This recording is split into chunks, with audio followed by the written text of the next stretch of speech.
Let's start it with our first news. Nassourdine Imavov sends a strong message to Khamzat Chimaev. After Paris victory fresh off his impressive win over Caio Borralho in Paris, Nassourdine Imavov wasted no time in making his intentions clear. During a post-fight interview with Full Send MMA, Imavov addressed the middleweight division, sending a direct yet respectful message to reigning champion Khamzat Chimaev. Imavov began by congratulating Chimaev on winning the UFC middleweight title, but he made it clear that his focus is not on the name holding the belt, it's on the belt itself.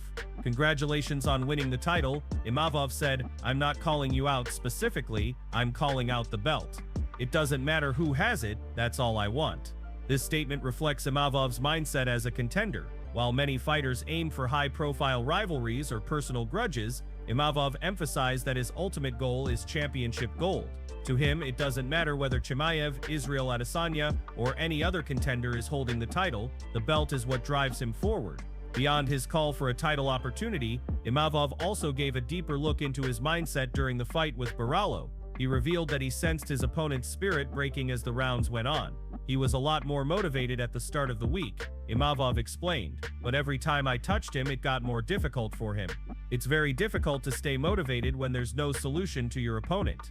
These comments highlight not only Imavov's technical ability, but also his psychological edge inside the octagon. Fighters often speak about breaking their opponents mentally as much as physically, and Imavov believes that's exactly what happened in Paris. From his perspective, Borralho started with confidence but quickly realized there was no clear path to victory, leaving him deflated as the fight wore on.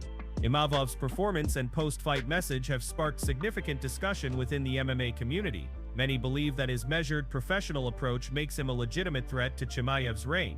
His 5-fight winning streak, clean technical striking, and ability to control high-level opponents place him firmly in the middleweight title conversation. For Chimaev, the potential matchup is intriguing. Known for his relentless grappling and undefeated record, Chimaev has dominated nearly everyone he has faced. But Imavov's sharp striking and composure under pressure offer a very different challenge compared to past opponents. If the UFC does book Chimaev versus Imavov, it would not only be a clash of elite skills but also a fascinating battle of mental fortitude, Chimaev's ferocity against Imavov's calm precision. For now though, Imavov remains focused on keeping his momentum alive and proving he belongs at the very top of the division. Whether it's Chimaev or another fighter who holds the gold, Imavov has made one thing very clear: he wants the belt, and he's ready to do whatever it takes to get it. Before moving on to the next news, we have a quick request for you. We're always working to improve our content and truly value your support. If you could take a moment to leave a like on this video, subscribe to the channel, and hit the bell icon, it would mean a lot to us. That way you'll never miss an update. Move on to another news.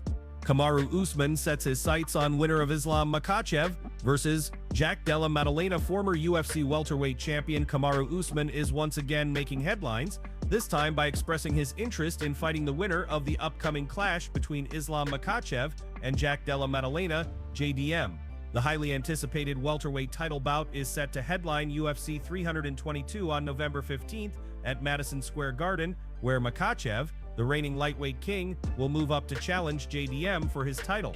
While many fans and analysts believe that contenders like Shavkat Rakhmonov or Sean Brady have the inside track on a title shot, Usman believes he still has a legitimate case. Speaking on the Pound for Pound podcast, the Nigerian-American laid out his reasoning as to why he should be next in line. "If JDM defends that title against Islam, who better to face him next than me?" Usman said. "Let's solidify him as the new generation of champion by testing him against the biggest name, the former pound-for-pound best of the division, that's me." Usman went further, explaining that a victory over him would serve as the ultimate validation for Maddalena if he successfully defends his title. Of course, if Islam wins, then it's pound-for-pound versus pound-for-pound fighting, Usman continued. "Either way, I'm not worried. I've already done my job to show that I can still hang with the best. People wanted to see if I'm still that guy, if I can still compete at this level, and I've proven that." Usman's confidence is not without merit. Widely considered one of the greatest welterweights in UFC history, he dominated the division for years, defending his belt 5 times and putting together a remarkable winning streak. Even in his setbacks, he has remained competitive against elite-level opponents. His name value and legacy in the sport still carry weight, which is why he believes he deserves another crack at the top. However, the big question is whether the UFC sees it the same way. Both Shavkat Rakhmonov and Sean Brady have been steadily climbing the ranks, with Rakhmonov in particular carrying the aura of an undefeated rising star. Many fans view him as the rightful next challenger, and Brady's consistency also makes him a strong candidate. Still, Usman's argument is compelling from a promotional perspective.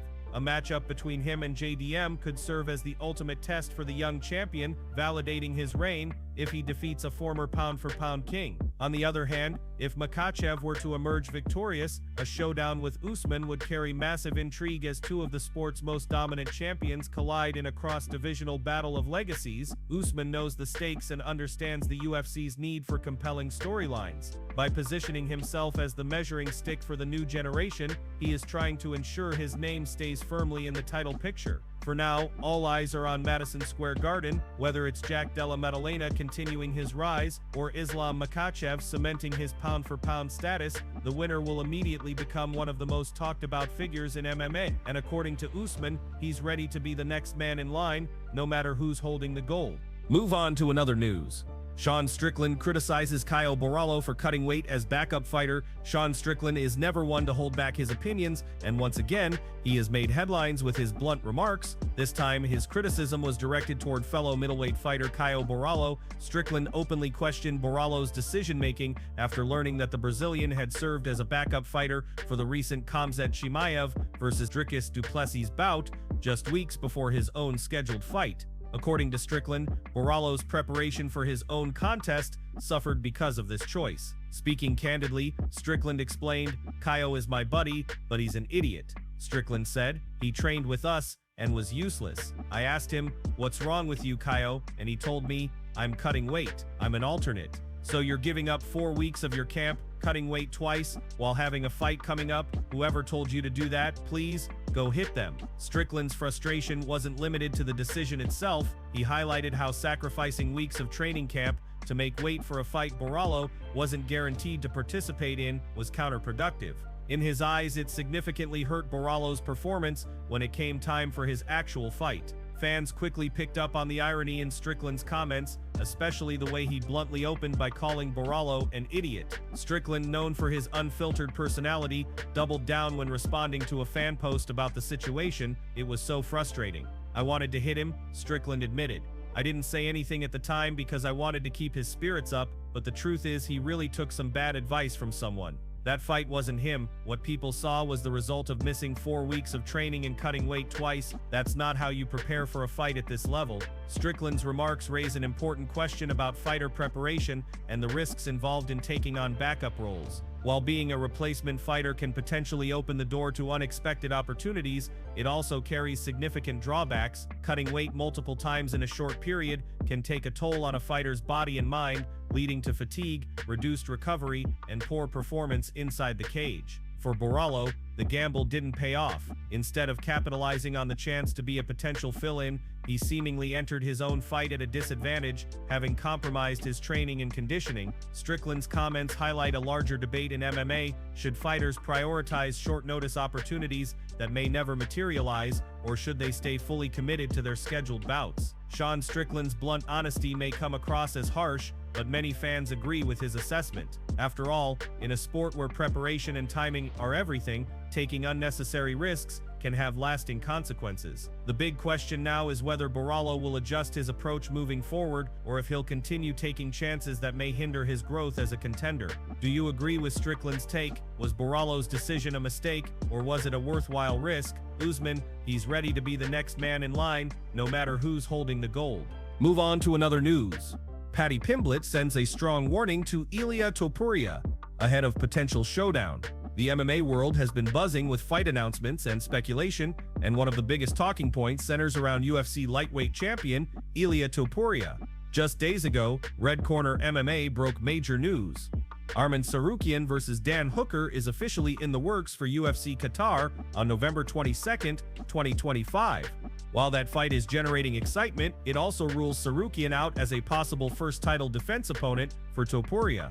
With Tsarukyan off the table, fans have immediately turned their attention to the next question: who will Ilia Topuria face first? Some believe Justin Gaethje remains a realistic option, while others are hoping for the dream matchup between Topuria and rising star Paddy the Baddy Pimblett. Amid this growing speculation, Pimblett himself fueled the fire. He recently uploaded a video on his YouTube channel titled "Paddy the Baddy Prepares to Enter Fight Camp." The timing of the video, late 2025, heading into early 2026, aligns perfectly with Topuria's expected return, leading many to believe that a clash between the two is now more likely than ever. In the video, Pimblett didn't hold back. He issued a direct warning to Topuria, confidently stating that his grappling is sharper than ever, his striking is rapidly improving, and he is preparing to bring his complete MMA arsenal when the two finally meet inside the Octagon. "Obviously, I've got to get that fight timing better if I'm fighting Ilia," Pimblett said, acknowledging the challenge ahead. "That's a lot of what I'm going to work on, but my grappling always feels phenomenal. When I get people on the floor, they don't get up. I smother them. Like Chimaev did against Duplessis last weekend. Once I get you down and I'm on top, you're not getting up. I control you, make you feel my weight, and land shots at the same time. That's the thing, when I'm on top, the fight's over." Pimblett also gave fans a glimpse into his recent schedule, which has been packed with travel and appearances since his last fight. "It's nice to be back home for a bit," he said. "Since my fight, I went to Dubai for 2 weeks, then Cyprus for a week, then America for 6 weeks. I was only home for 2 days before heading to Monaco over the weekend. Now it feels good to be settled, training with everyone at the gym, bringing my weight down and getting back in shape. Hopefully some big fight news is coming soon." His coach also weighed in on the training plan, noting that the current focus is on overall improvement rather than tailoring strategies for a specific opponent. "We're working on general improvements," the coach explained. "There are certain areas Paddy is naturally strong in, but now we're tailoring his training to sharpen those skills even further while addressing weaknesses. It's about evolving his game so that when a fight is booked, whether it's Ilia or someone else, he's ready for anyone." With Topuria cementing himself as a dangerous and undefeated champion, and Pimblett now sending a public warning, the anticipation for a potential clash is skyrocketing. The matchup would not only be one of the most high-profile lightweight bouts in recent years, but also a stylistic showdown between Topuria's precision striking and Pimblett's relentless grappling. As of now, nothing is official, but Pimblett's message is clear: when the time comes, he intends to test Ilia Topuria like no one else has before. Move on to another news. Harry Hardwick breaks silence on UFC debut loss. "I'll be back stronger." Harry Hardwick has officially broken his silence following his recent UFC debut, where he stepped into the Octagon under extremely difficult circumstances. Speaking candidly after the fight, Hardwick made it clear that while the result wasn't what he wanted, he remains optimistic and determined to bounce back stronger. The English fighter revealed that he accepted the bout on just 4 days' notice, and to make things even more challenging, it was contested a full weight class above his natural division. "I thought, yeah, I'll do it," Hardwick explained. "But it is what it is, man. I'll come back. I'll be back." For any fighter, taking a short notice bout is a huge gamble, but Hardwick showed his willingness to seize the opportunity, even if the circumstances weren't ideal. Stepping into the UFC for the very first time is already a daunting task, but doing so without a proper training camp and at a higher weight made the challenge even greater. Hardwick admitted that he never expected his debut to play out this way. "Never in a million years did I think that's how my debut would go," he said, "but it is what it is." Despite the disappointment, he expressed no regrets about stepping in and giving it his all.